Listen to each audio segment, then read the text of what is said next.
बांकीपुर विधानसभा एक ऐसा विधानसभा क्षेत्र है जहां से आप लड़ने चली हैं, जिस क्षेत्र को आप जीतने चली हैं। अगर बीजेपी भी यहां हार गई बांकीपुर में तो फिर जीतेगी। यहाँ पे वही परंपरा चलती रही, राजा का बेटा राजा।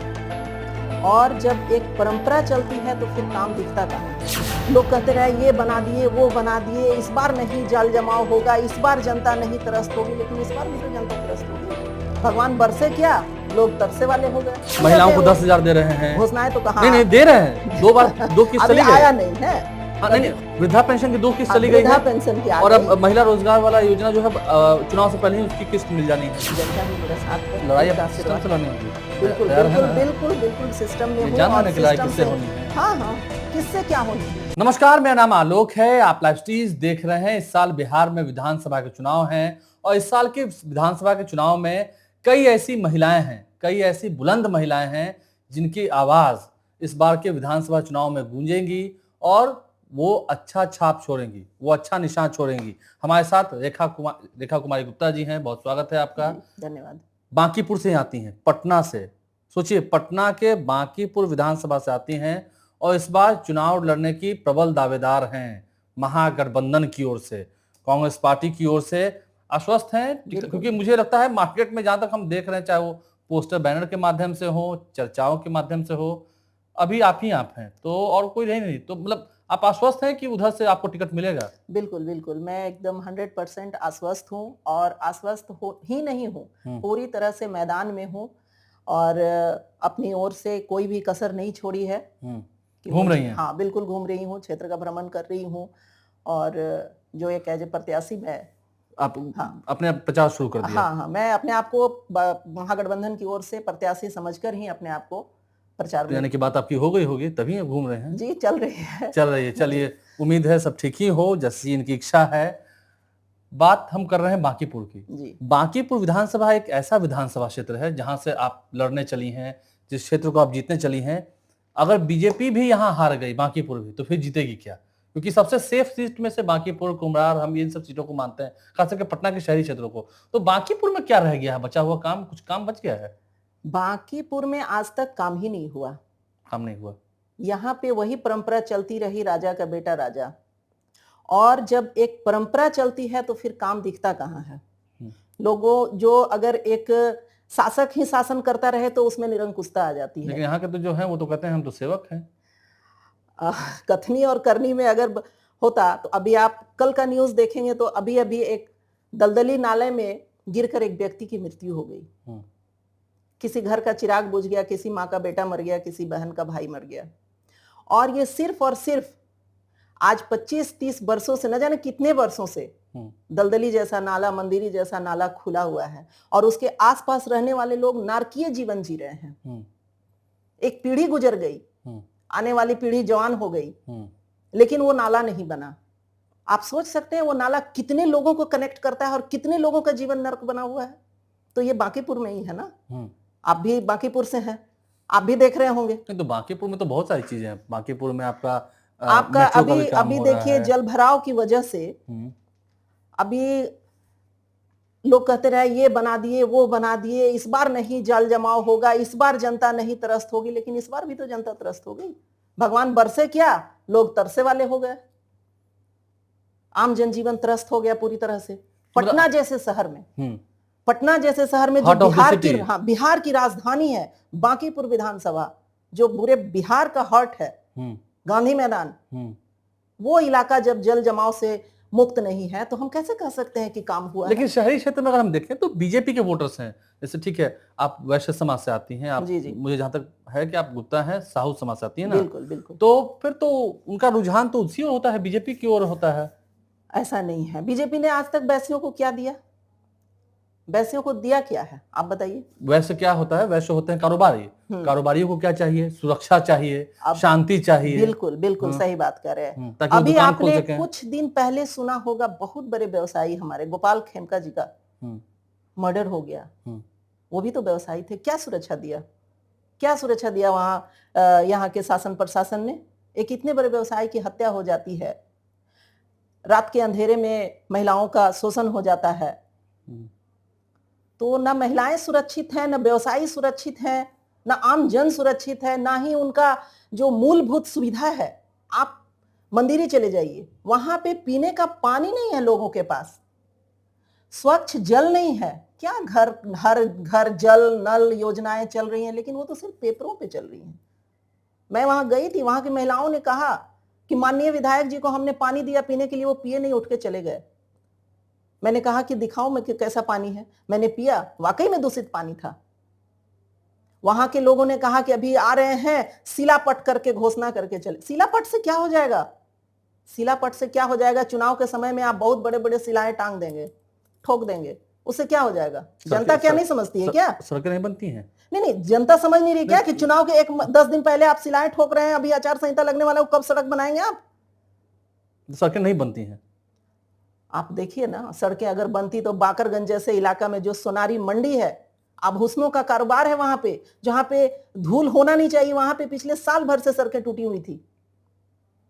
लोगों ने कहा कि बताइए क्या काम हो रहा है। नहीं, पटना की अगर हम बात करें, जैसे आपने कहा कि शहरी क्षेत्र की बात की, बाजार की बात की, तो इधर खेतान मार्केट है, डाक बंगला चौराहा है, सब कुछ तो है। और तो अभी आप खैतान मार्केट की बात कर रहे हैं। खैतान मार्केट, है ना? हाँ बिल्कुल, मैं बाकरगंज दलदली रोड की निवासी हूँ, और अगर मुझे दलदली से निकल के खैतान मार्केट जाना हो और खैतान मार्केट से लौट कर आना हो, तो मुझे कम से कम आने जाने के लिए 1 घंटा समय, और खरीदारी के लिए तो अलग से रखना होगा।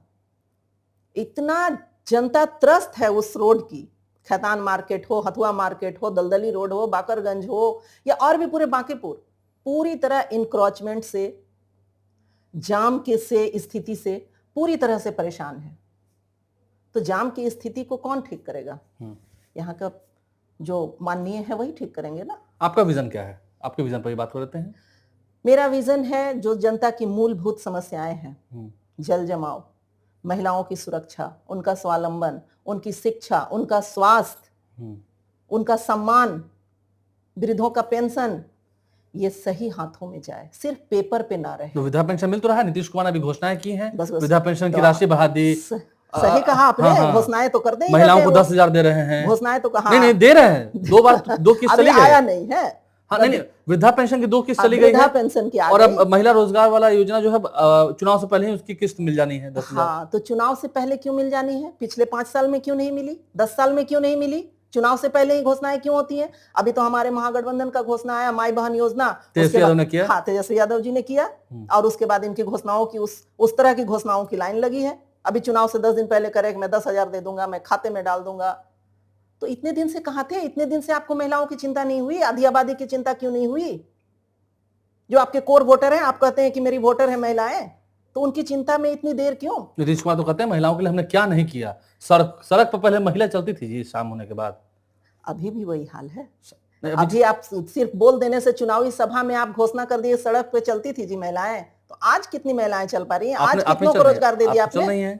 चल तो कितनी महिलाएं हैं? आप राजनीति की ही बात कर लीजिए, आप आरक्षण की बात कर लीजिए, कितनी महिलाओं को आगे लाया? आज की जो पार्टियां हैं, जो दलगत, जो पिछले कितने सालों से शासन कर रही हैं, कितनी महिलाओं को आगे लाए? अगर आप कहते हैं कि हाँ, महिलाओं के हर क्षेत्र में आरक्षण दे रहे हैं, हर क्षेत्र में सुविधा दे रहे हैं, सुरक्षा दे रहे हैं, तो कितनी महिलाएं आगे आई? राजनीति में भी तो आनी चाहिए ना, दिखनी चाहिए थी ना। आप जितने का दम भर रहे हैं कि हाँ आप जीत पाएंगे यहाँ से, बिल्कुल, वो भी बीजेपी के गढ़ में। ऐसा कुछ नहीं है। गढ़ क्या होता है? गढ़ मतलब कि लोग हैं, जनता है, जातीय समीकरण है। इस बार जनता बिल्कुल बदलाव के मूड में है, और जनता का आशीर्वाद मेरे साथ है। मैं लोगों से मिल रही हूँ, लोग पुराने सत्ता निरंकुश शासन से ऊब चुके हैं, और लोगों को बदलाव चाहिए, और मैं इस बार बदलाव करूंगी, लोगों की उम्मीदों पे खरा उतरने की कोशिश करूंगी। मैं एक महिला हूं, और सबसे बड़ी बात है कि मैं खानदानी पॉलिटिक्स बाज नहीं हूं। मुझे झूठी वादों और इरादों से काम नहीं करना है। महागठबंधन की रेखा, जी बिल्कुल, महागठबंधन की रेखा इस बार खींचेगी, और बहुत अच्छे तरीके से मैं आ भी रही हूं, और काम भी करके दिखाऊंगी, और एक मिसाल कायम करके दूंगी बांकीपुर को। जातीय समीकरण समझ रही है ना बांकीपुर का? बिल्कुल बिल्कुल। कैसे आपकी तरफ चला जाएगा? एकदम लोग चले जाएंगे, एकदम चले जाएंगे। जो मेरे लोग हैं वो तो समझ ही रहे हैं। क्या समझ रहे हैं? इस बार मौका मिल रहा है इसलिए? नहीं, मौका क्या मिल रहा है, लोग बदलाव चाह रहे हैं। मेन मुद्दा बदलाव का तो होता है ना, एक मौका मिला तो क्या अब नहीं तो कभी नहीं। हाँ बिल्कुल, अभी नहीं तो कभी नहीं वाली बात बिल्कुल आप सही बोल रहे हैं। अभी नहीं तो कभी नहीं, अब नहीं तो कब।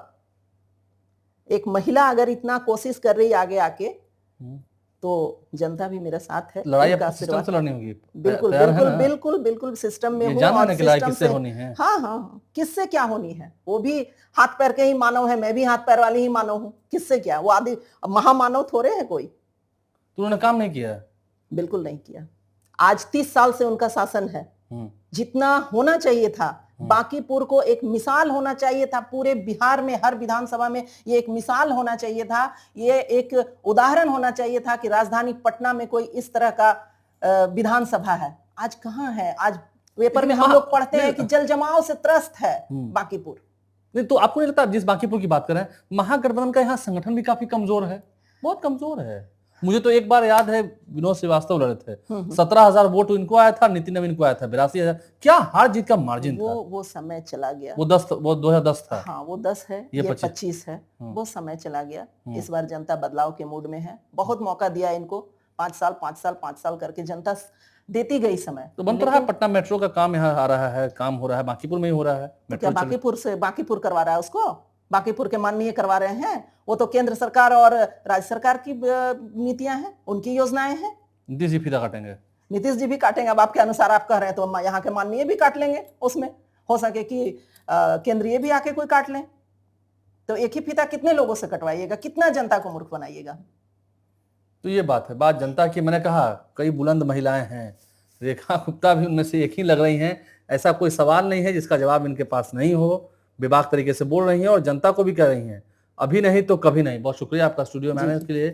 मैं लोगों से जाकर ये बात करूंगा, पूछूंगा कि कितना आप उनके दिलों में बस पाई हैं। आप घूम तो रही हैं, कितना उनके लोगों तक पहुंची हैं, कितना उन लोग आपको समझ पा रहे हैं, कितना भरोसा कर पा रहे हैं। बिल्कुल। और मुझे ये उम्मीद है कि आपके माध्यम से जनता तक मेरी बात पहुंच पाएगी और ज्यादा लोगों तक पहुंच पाएगी। महागठबंधन इस बार अगर आपको उम्मीदवार बनाता है तो एक अच्छा फैसला होगा, लोग तैयार हैं। बिल्कुल, मैं ये सीट महागठबंधन को निकाल के दूंगी और इस यहाँ की जो जनता है उसके उम्मीदों पे बिल्कुल खरा उतरूंगी और अपने तरफ से कोई कसर नहीं छोड़ूंगी। कोई कसर नहीं छोड़ूंगे। आपने सुना है क्या कह रही हैं रेखा कुमारी गुप्ता। बुलंद महिला हैं और घूम रही हैं, चुनाव लड़ेंगी, क्योंकि खानदानी पॉलिटिक्स नहीं है। जो आती है बात वो आती है, जनता के बीच मुद्दे पहुंचाना इन्हें बखूबी मालूम है। हमारे चैनल को सब्सक्राइब कर लें, साथ साथ फेसबुक पेज भी लाइक करें। बहुत धन्यवाद।